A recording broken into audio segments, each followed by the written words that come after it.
This is Shane Watson here from PSP Sports. I'm lucky enough to be joined by former 2-weight world champion Ricky Hatton. How are you, Ricky? Great, mate.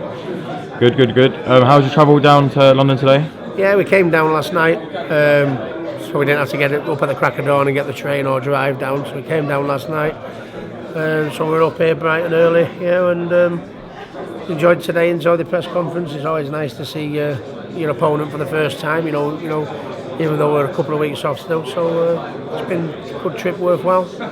What do you make of the press conference and the card that they have for Crystal Palace on 1st of hopefully April? it'd be good to go to the National Sports Centre, Crystal Palace. That's where I boxed as a England international. I went training at Crystal Palace many times. In fact, here at the Landmark Hotel, Frank was with Frank Warren.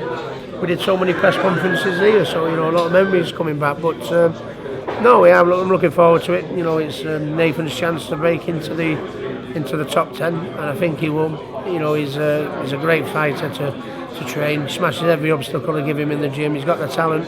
He's not just got the talent, he's got the desire to do it as well. He comes from good stock, and I'm expecting big things from him. But it was good to come at the press conference to hear Dominic say how he took his fight lightly and he wants to come back with a vengeance. I told Nathan that last week, them exact words. I said, listen, don't take this fella lightly just because he got beat. He might be a little bit embarrassed about it, which obviously Dominic admitted today. So he'll be coming back. You'll be fighting a better. You've been fighting Dominic better than he was certainly before that fight. So I mean, so it's definitely worth the trip coming down. Yeah.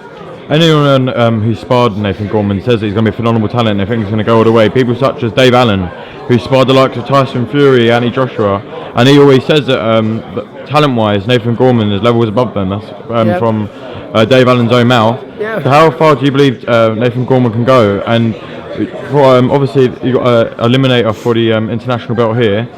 But how many years away do you think he could be from a possible world title shot? I don't know. I'm going to take each fight as it comes. I've worked with a lot of good promoters over the years and seeing how they develop fighters and brought. So I think I've learned from the best, and I mean, he's in good hands to step him up at the right time, which is what we've done. What we've done here. I don't want to rush him. He's 20 years of age, so he has got time. But if you're good enough and he's ready, we'll let him go. But I'm just going to take each fight as he comes. To be honest with you, he is a wonderful talent. I think he can be a world champion, absolutely no doubt. I think he's going to go exactly where AJ is and Tyson Fury and them people. But I mean, he's still got a few more boxes to tick just yet. I mean, chin, desire, heart.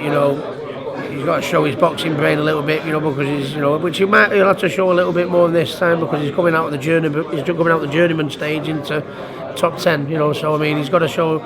So there's boxes to tick, but that's not just for Nathan. That's for all of us. We all have to tick them boxes: chin, desire, everything along the way. He's got a few more boxes to tick, but he's ticked the majority of them so far. And if he can tick the rest of them, I think the world's his oyster. So obviously you got your first ever self-trained world champion, winning out in America against Roshri Warren. How was that? Obviously achieving it all as a pro, fight yourself, but now to do it as a trainer as well. How does that feel for you? And also going into that fight, obviously it wasn't the greatest of starts, but he came out on top and he showed a lot of heart in the fight. Was that? Do you think your experience as a pro fighter, like fighting in America, helped him a lot being in his corner that night? Yeah, I mean. Zana, he couldn't have got off to a worse start really, but I said to him, listen, I expect to lose some of the early rounds. I didn't expect to lose them by that margin, but I said, you've got to keep working and keep working and working. If you stay in his face, I mean, he's an Olympian, and he's only had 14 pro fights, which means, loosely translated, really he's more used to fighting 3 rounds than he is 12. You know what I mean? So.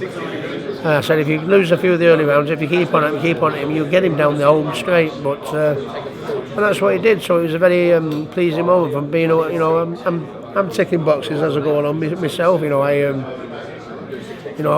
was a world champion myself, trained a world champion, promoted a world champion, promoted a world heavyweight champion in Lucas Browne. So bit by bit, I'm going through my stage of ticking the boxes off. But it couldn't have happened to a nicer lad, and I said to my lads in the gym, I said, if you want to be a world champion, I said, you've got to do what that lad did. The only reason he got through that fight is because he smashes every obstacle in the gym. So if you don't do it, you're not going to pull full fights like that, you know. So the confidence has gone throughout the gym, and it's a great benchmark to say to my prospects, you know, look, if you want to get to the world title, look, you've got to do what this man does, and so it's done wonders for me, Jim. Yeah.